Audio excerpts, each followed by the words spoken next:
የእሪያ ጠባይ ስላለን ማለት ነው። እሪያ ምን አይነት ናት? እሪያ ቆዳዋ ስስ ስለሆነ ፀሐይ ላይ ትወጣለች ሲበርዳት፣ ወዲያው ስትቃጠል ደግሞ ትሄድና ደግሞ ጭቃ ውስጥ ትገባለች፣ ውሃ ውስጥ ትገባለች።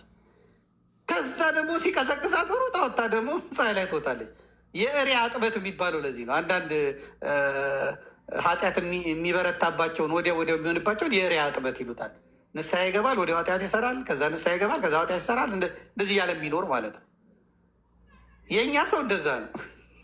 ሲሰድበኝ የከረመው በሙሉ አሁን ሲጠለዝ ሩጦ መጥቶ ዘመዴ ዘመዴ ዘመዴ ይላል። እስቅበታለሁ። ቅድም አሮ ነው አልከኝ። እኔ ምንም ጤነኛ ነኝ አልኩ፣ አላረርኩም። ያለቀስኩበት ዘመን እኔ ያለቀስኩበትን ሰዎች ሞተዋል፣ ታርደዋል። እግዚአብሔር እኔም ብቻ ለምን ታስጮኸኛለህ ብዬ ቀሲስ ሳሙኤልንና ሰዎች ሞተዋል፣ ታርደዋል አስቀምጬ ያለቀስኩበትን ቆርጦ አውጥቶ አይደል እንደ ይሄ ኦርቶዶክሳዊው ማህበረሰብ በሽተኛ ነው እያለ ሲያላግጥብኝ የነበረው እኔ ሰው ሬሳ አሳዝኖኝ መቋቋም አቅቶኝ ያለቀስኩትን ማለት ነው። አለፈ ያ ያለቀስኩበት ዘመን። አሁን አላግጥብሃለሁ ነው የምልህ፣ አላግጥብሃለሁ። ተሰደድኩ ተፈናቀልኩ ስ ይበልህ ነው የምልህ። መክት ተመልሰ አንድ ሽንታም ነው የምልህ። አለቀ። ጳጳሳቱ ምን አርጋቸው? ምን እንድታርጋቸው? ምንም አታርጋቸው። በቃ ይጦሩበት፣ እነሱን ጡራቸው። አለቀ። አቡነ አብርሃም ናቸው ከምቾታቸው ወርዱ። ጳጳሳቱ ማለት ፍቅር አስጀምሯችሁ የማያስጨርሷችሁ ሰዎች ማለት ናቸው። ልንገርህ፣ የሚያናጥቡ ማለት ነው በግልጽ አማርኛ። እና አቡነ ጴጥሮስ እና አቡነ አብርሃም ፍቅር አስጀመሩትና ሚሊየን ህዝብ። ከዛ በኋላ በቃ ስሜቱ ሲመጣ ውጣ ከዚህ ያሉት፣ ጥፋ ከዚህ ያሉት። አለቀ። ሰው ተሰቃየ። መከላከያ ውስጥ ያለው ምናምን ሰራዊት የመንግስት ሰራተኛ ቢነሳ ጥቁር ልበስ አሉትና ጥቁር አስለብሰውት ከዛ ወስዶ እስላሙ ጴንጤው ሲነቅለው ያንን ከስራውና ወታደሩን ሲያስረው አቡነ አብርሃም ደረሱለት፣ አቡነ ጴጥሮስ ደረሱለት። ንገረኝ፣ ስንቱ ነው ከስራው ተፈናቅሎ ቤተሰቡን የበተነው? እነዚህ አሁን ያሉትን ጳጳስ አምኖ የሚከተል ካለ የተሳሳተ ነው። ከሳውዝ አፍሪካ የሳውዝ አፍሪካ ወይን አምጥቶ ሲሰክር የሚያድር ጳጳስ፣ ውስኪ አጋድሞ ሲጠጣ የሚያድር ጳጳስ፣ ፍየል ቤት ለፍየል ቤት የሚዞር የደብረ አለቃ አንተን አይሰማህም። ምቾት ላይ ነው ያለው። ቀረጥ የለበት፣ ታክስ የለበት። እንዲህ አይነት እድል ይገኛል እንዴ? እኔም በጳጳስኩ እንደውም ህግ ኖሮ አሁን ተፈቅዶ በቃ 2 ልጅ ብቻ ነው ያለኝ። በጳጳስኩ አለቀ። አትናገር፣ አትጣላ። ምናገር መስቀልህን ይዘህ እናቴ መጡ ተብሎ ይለቀቅልሃል። መጡ ተብሎ ጉልበትህ ይሳማል። አይርብህ አይጠማህ። አባታችን ተብሎ በግራ በቀኝ ዶላሩ ፓውንዱ ይሰጠሃል። ከዛ ደግሞ ከፍ ያለ ዶላር ከፈለግ ታቦት ይዘህ አሜሪካ ትሄዳለህ። $5000 ገብቷል። አሁን ተወዷል መሰለኝ። $6000 ትሸጣለህ። እዛ ያለው ደግሞ ስራ የጠላው ክህነቱን አፍርሶ የነበረው ውላ እንደ ሸምሱ ሱቅ የአርሴማ የተግልዬ እያለ ይከፍታል። ያካለከ አሁን ነው ጳጳስ መሆን ወዶ መስሏ እንዴ? 2 ሚሊዮን ብር የገባው ጳጳስ ለመሆን ወዶ መሰለ እንዲ? ግድያው እናቴ ግብር የለ ታክስ የለ ሀገር ውስጥ ገበያ ያቅር አለቀ። አሁን ያለው ጳጳስ እንደ አቡነ ጴጥሮስ ጊዜ መሰለ እንዴ? ያው በኮታ የተሾሙት አይደሉ እንዲ? አሩሲ የሰፈራቸው ልጆች ላይ ለመዘነጥ የምናውቃቸው እኮ ናቸው። አቡነ ከላ ጳጳስ ሆነልን ለመባል ሱማሌንና አሩሲን ደርቦ ሄደ። በቃ እኔ ከመጣሁ በኋላ ኦሮሞ ነኝ ማንም አይገደልም ብሎ ማለት ነው። አለቃ አረደለት፣ አጋድሞ አረደለት። ከዛ ወደ ምረት ላይ ወጥተው የሚሉት እኔን እኮ ተፍሩም እንዴ? እኔ ልጃቸው አይደለሁም እንዴ? ምንድን ነው የምትገሉት? ለምንድን ነው የምንሞተው? ኦሮሞ ስለሆንክ የሚምር መስሎ ኦርቶዶክስ ስለሆንክ ነው የምትገደለው። አለቀ። እስላም ስለሆንክ አትድንም። አማራ ስለሆንክ ትገደላለህ። የአማራ እስላም። ይህን ነው እየነገርኩ ያለሁት። አቡነ ሳዊሮስ ምናምን እኛ ስለተገፋን ነው፣ እኛ ስልጣን ላይ ስለሌለን ነው በኦሮሚያ እስላሙ አኩርፎ እያረደን ያለው ምናምን አለ። እሺ ይኸው ስራ አስኪያጅ ተብሎ ተቀመጠ። አቡነ ሳዊሮስ አሁን አለ የለም? አለቀ አለቀ። ምን አገባው? ፖለቲካ ነው። ከእነሱ እንዴት ተስፋ ትጠብቃላችሁ? ጭራሽ አሁን አቡነ ማትያስን ጥርስ እያስነከሱባቸው መግለጫ እየጻፉ እየሰጡ 10 እያወጡ እርሶ ይናገሩ ይሏቸዋል። ለምን አይናገሩ?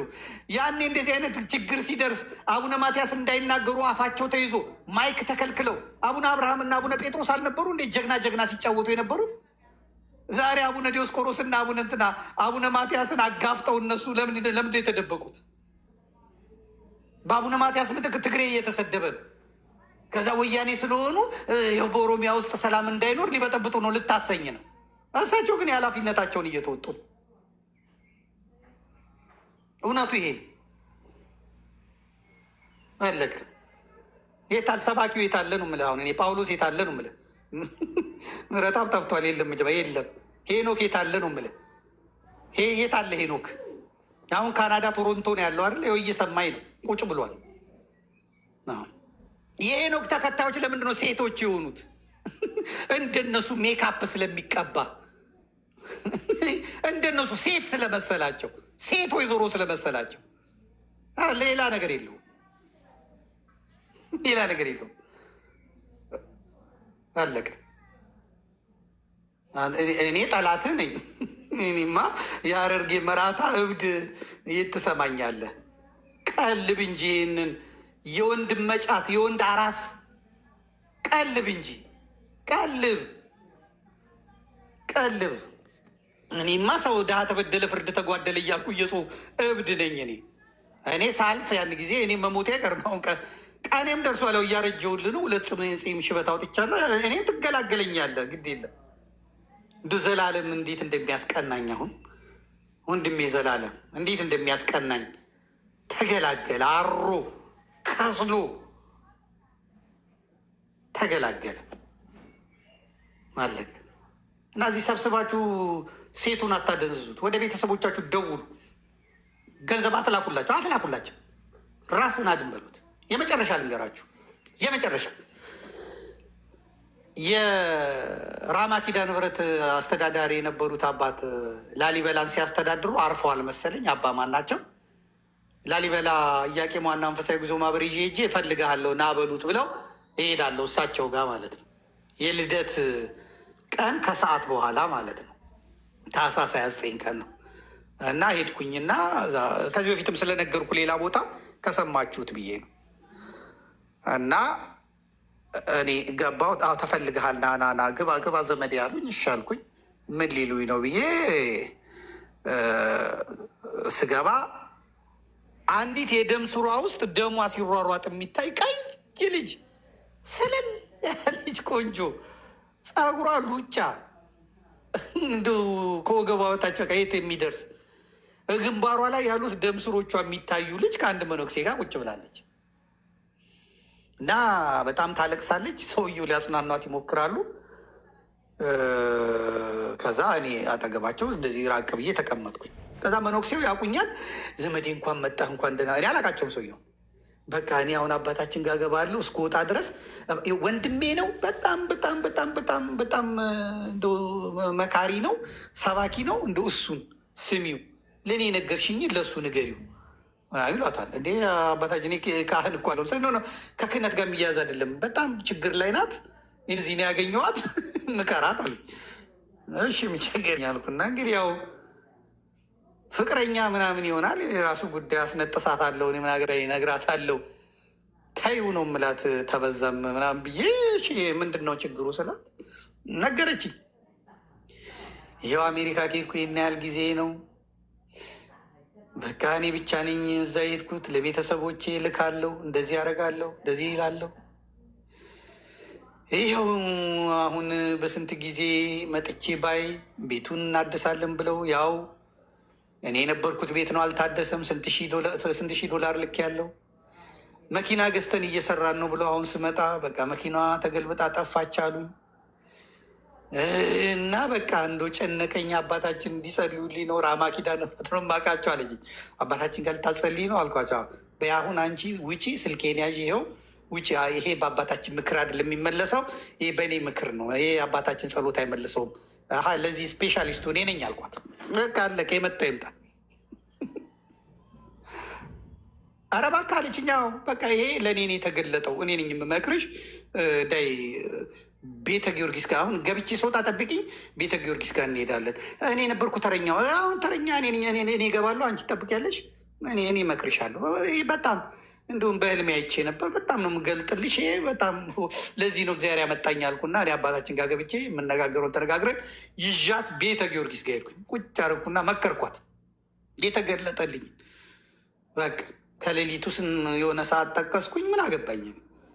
ቀይ ሴት መታ እንደዚህ ብላ ግጥም አድርጌ ነገርኳት።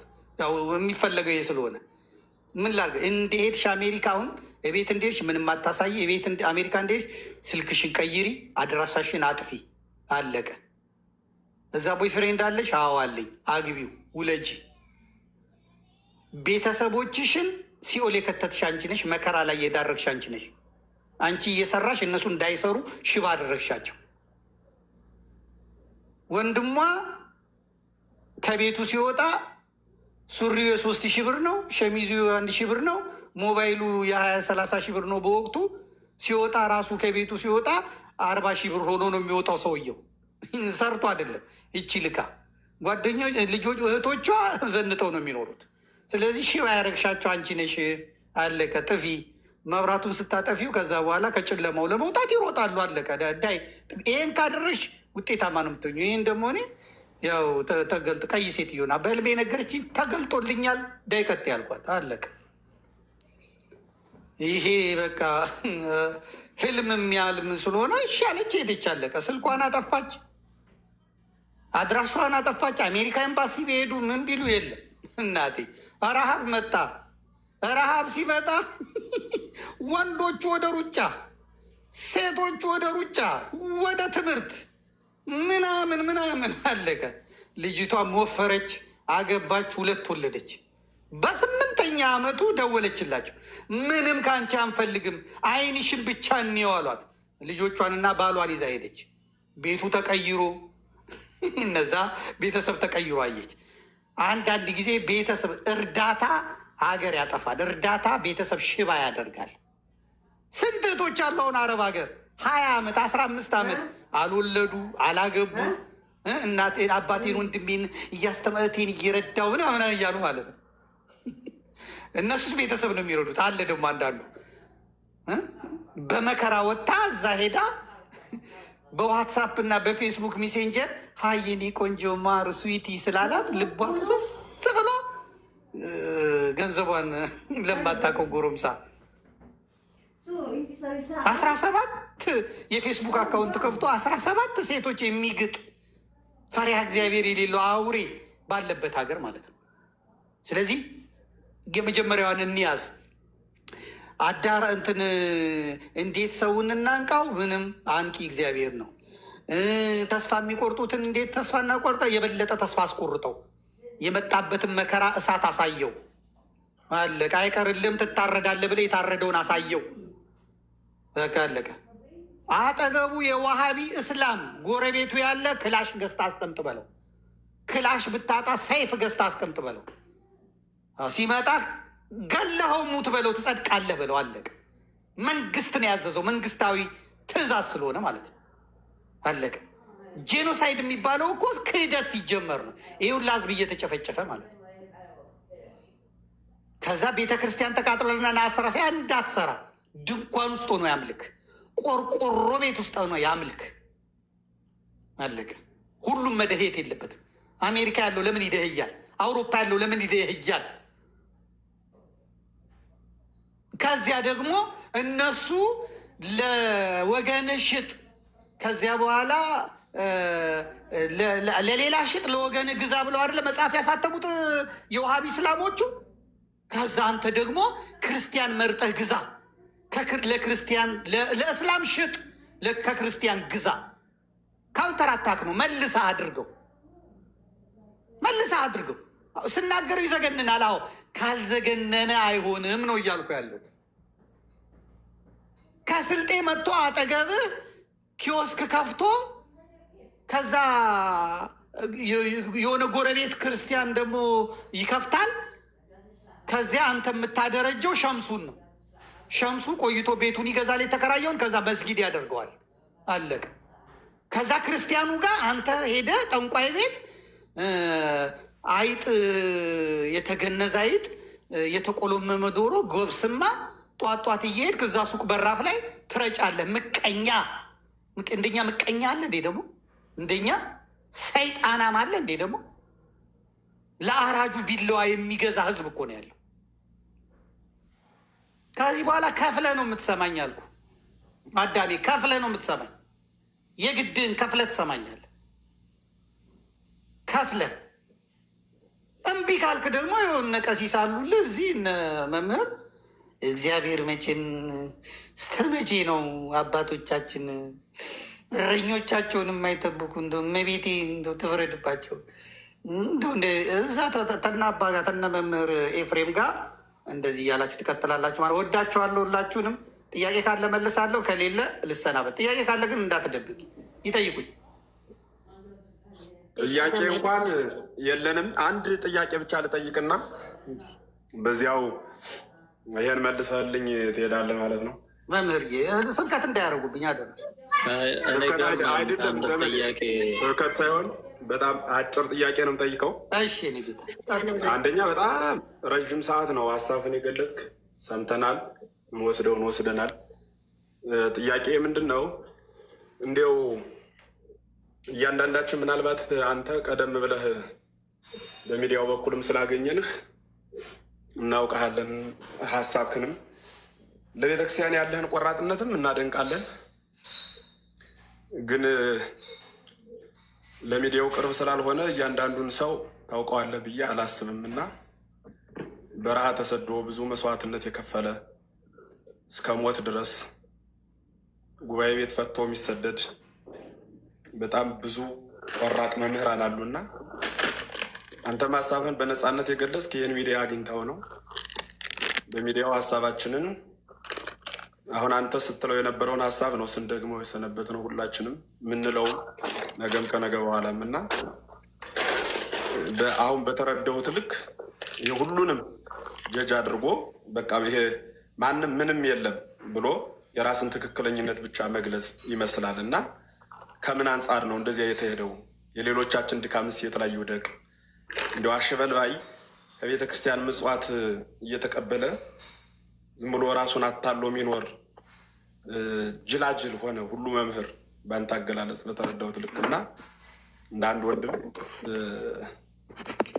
በአንተ ልክስ የሚጓዙ አንተ ያላወቃቸው ነገር ግን አቅም የገደባቸው ሚዲያ ያላወቃቸው በርካታ ወንድሞች አሉና ሁላችንም የምንኖርበትንና ይህን በመናገራችን ከቤተ ክርስቲያኗ ደመወዝም ከልዩ ልዩ ብቻ እንዲሁ እንግልት ያለበት ሰው ብዙ ሰው ነው ያለው እና አንዳንዴ ያው እግዚአብሔር የሚመዘግበው ቢሆንም ሁሉን ዜሮ አድርጎ ራስን ብቻ ደካሚዎች እኛ ነን አይነት ሀሳቦች ሌላውንም አያደራጁም።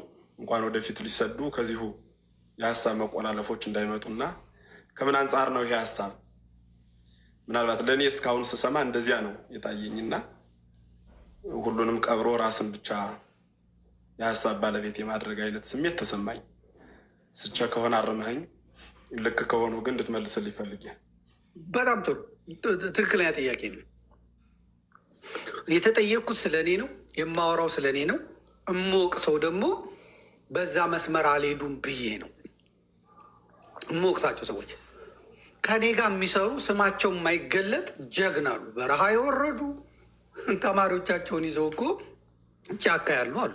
አይደለም እንዲ አብረን የምንሰራ አብረን እንትን የምንል እነሱን እዚህ ምን አመጣ? ምንም የሚያመጣቸው ነገር የለም። ባሉበት እያጸኑ ነው፣ ባሉበት እየተራ እኔ እየተዋጉ ያለሁት ሌባውን፣ ቀማኛውን፣ አጭበርባሪውን፣ ካድሬውን ነው እየተናገርኩ ያለሁት። ካድሬውን አለቀ። የሌለውን ኬት አመጣለሁ? እኔና የማገኘው ሰው ካለ አመጣዋለሁ። እፎይን ስላገኘሁት ነው አይደለ እንዴ ጥብቅና የምቆምለት? ስላየሁት ነው። ሌሎችም ካሉ ጥብቅና የማልቆምበት ምክንያት ምንድን ነው? መምህር ፋንታሁን ዋቄ የቴሌቪዥን የአየር ሰዓት የሰጠሁት ጀግንነቱ፣ ወንድነቱን፣ ስደቱን ስላየው እናንተነህን እነ ያሬድን የሰጠሁት ለዛ ነው። ሀሳብ ያለው ሰው ምን ያለው ሰው ለምን ትላለሁ? የምናገረው ግን እኔ የወጣሁበትን የሄድኩበትን ያሳለፍኩበትን ነገር የምናገረው ማለት ነው። የምተቸውም የምጮህበትም ደግሞ ትክክል አይደለም የምለው ደግሞ ህዝቡን ወደ ጥፋት እየሰደደ ያለውን ነው። እገሌ እገሌ እገሌ ብዬ ስም ጠቅሼ ማለት ነው። ስም ጠቅሼ ከዛ በተረፈ የምወቀሰው እኔ በምናገረው በምን ብሎ የምጠየቀው እኔ የማወራው እኔ አይ አይደለም ብሎ የሚል ሰው ከእኔ እኔን አታክ እያደረገ እኔን ትክክል አይደለህም እያለ መውጣት ነው። ለህዝብ ለዛ ለህዝብ ማድረግ ነው። ሀሳቡን መሸጥ ዋናው ነገር እሱ አለቀ። በእኔ መረዳት ያለውን ነው የምናገረው። በእኔ እውቀት ያለውን ነው የምናገረው። ማንንም ደግሞ ወጥቶ መከራ የበዛበትን ሰው ክሬዲት ከመሆን ወደኋላ አላልኩኝም። ኤፍሬም አላውቅም። ዛሬ እዚህ ነው ያየሁት፣ አላውቅም። ሌሎቹንም ያየሁት ያለው እዚህ ነው፣ አላውቅም። እኔ ስለማውቀው ነው እየተናገርኩ ያለሁት። የራሴን ጓደኞች እኮ ወቀስኳቸው። አጠገቤ የሚቆም ሰው ጠፋ፣ አለቀ። ይሄ ነው መበርታት ያስፈልጋል። ምን እናድርግ? የእኔ መንገድ የተለየ ነው ነው ያልኩት። የእኔን መንገድ ተከተሉ አትከተሉ፣ መፍትሄ ሲባል እኔ እንደ አንድ ሐኪም የኔን መፍትሄ የኔን እውቀት አስቀምጫለሁ። የእናንተን እውቀት ደግሞ ቀጥሉ ነው እያልኩ ያለሁት። እናንተ የምትሉትን መፍትሄ እቃወመዋለሁ እያልኩ ነው። የእኔ መፍትሄ ይሄ ነው። አሁን እናንተ የምትሉት መፍትሄ እቃወመዋለሁ ነው የምለው።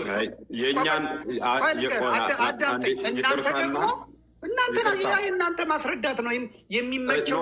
ማስረዳት አይደለም ዘመድ። ይኸውልህ ቆይ አንዴ ስመኝና እንደሱ ሳይሆን አሁን እኔ ቤተክርስቲያን 0.5 ሳንቲም ደሞዝ የምትከፍለኝ ሰው አይደለችም፣ እንደ ግሌ ማለት ነው።